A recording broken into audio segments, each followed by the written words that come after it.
économie, on dit que la valeur ajoutée sert à rémunérer les facteurs de production. Alors qu'est-ce que c'est que ces facteurs de production?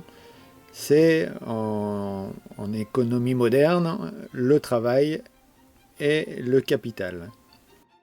Lui peut se décomposer en plusieurs domaines. Il y a le capital financier, composé des actions des investisseurs et des emprunts de la société. Le capital naturel, qui est composé des ressources naturelles de l'entreprise. Par exemple, si elle exploite de l'eau minérale, par exemple, qui sort d'une source. Le capital physique qui correspond aux biens immobiliers, les immeubles, le matériel de production, les biens durables, etc. Et puis le capital immatériel qu'il ne faut pas oublier, qui englobe la connaissance, le savoir-faire des ouvriers par exemple, mais aussi l'organisation, l'esprit d'entreprise, enfin tout ce qui contribue à donner de la performance à l'entreprise. Certains considèrent que les outils, par exemple, ne sont pas un capital physique, donc un facteur de production, mais un moyen de production. C'est-à-dire qu'en partant du principe qu'une machine ne fait rien d'elle-même, qu'il faut des êtres humains autour pour la faire fonctionner.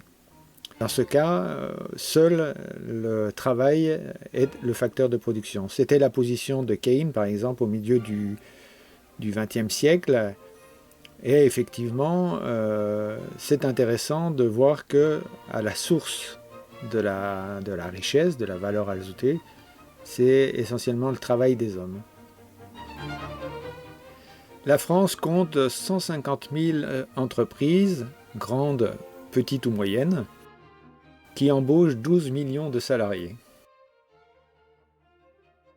Elle compte également 3 500 000 micro-entreprises, englobant 3 millions de salariés, 6 millions de fonctionnaires et de contractuels qui travaillent pour la fonction publique, et 5 millions de travailleurs non salariés, donc des indépendants, des dirigeants ou des investisseurs, et 5 millions de sans-emploi qui sont actuellement au chômage. Donc au total, en France, qui compte 67 millions d'habitants, moins d'un habitant sur deux travaille. Donc dans la répartition de la valeur ajoutée, il va falloir tenir compte de tous ceux qui sont inactifs. Actuellement, c'est le principe du tiers qui est mis en avant. On a 33% de la valeur ajoutée qui est distribuée au facteur travail à travers des salaires, 30% qui est distribué au capital au travers des dividendes et des frais financiers. Mais on compte aussi dans ces 30% l'investissement. Et puis 32% à l'État sous forme de cotisations sociales payées par les entreprises et d'impôts sur la production. Pour rémunérer le capital, on parle en comptabilité de l'excédent brut d'exploitation, EBE. Donc si on veut, le profit, c'est la valeur ajoutée, moins la masse salariale, plus les subventions, moins les impôts.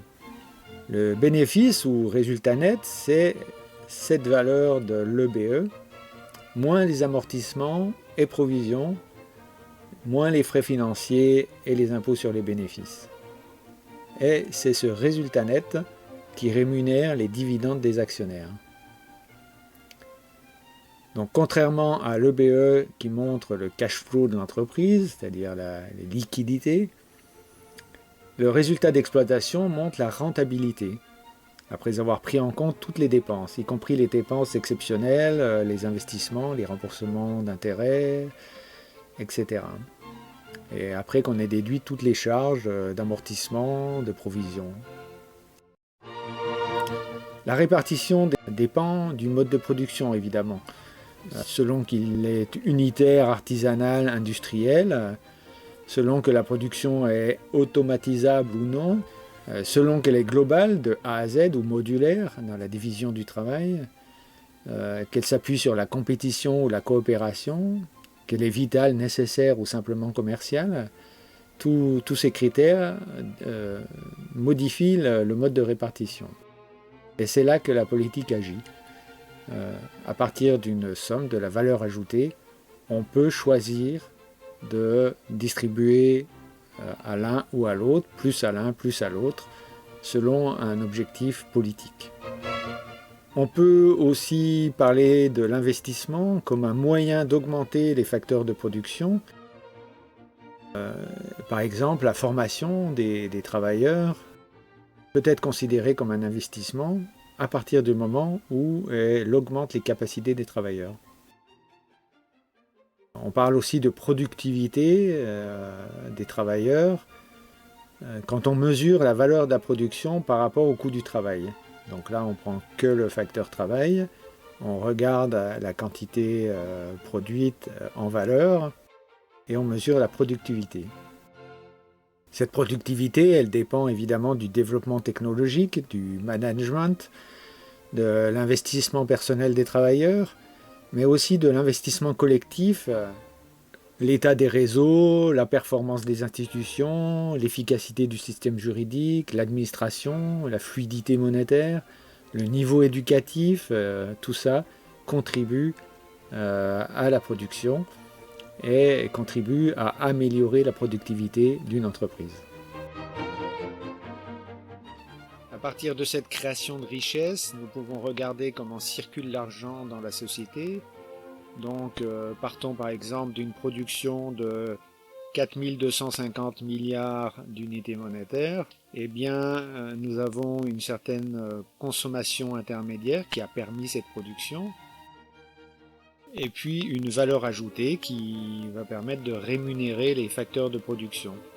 Donc cette valeur ajoutée qui au niveau national forme le PIB va se traduire après les ventes des produits par une consommation des différents acteurs, donc des administrations et principalement des ménages. La consommation des entreprises est déjà intégrée dans la consommation intermédiaire. Et puis une épargne qui va servir soit à l'investissement pour les entreprises, également à l'investissement pour les administrations, et puis finalement des stocks qui demeurent, qui sont des invendus. À la fin, on retrouve une consommation globale qui correspond, puisqu'on réintègre à ce moment-là les consommations intermédiaires, donc qui correspond à la production initiale. Quand ce n'est pas le cas, par exemple pour les administrations, alors il faut emprunter sur les marchés. C'est ce qu'on appelle la dette nationale ou le déficit public.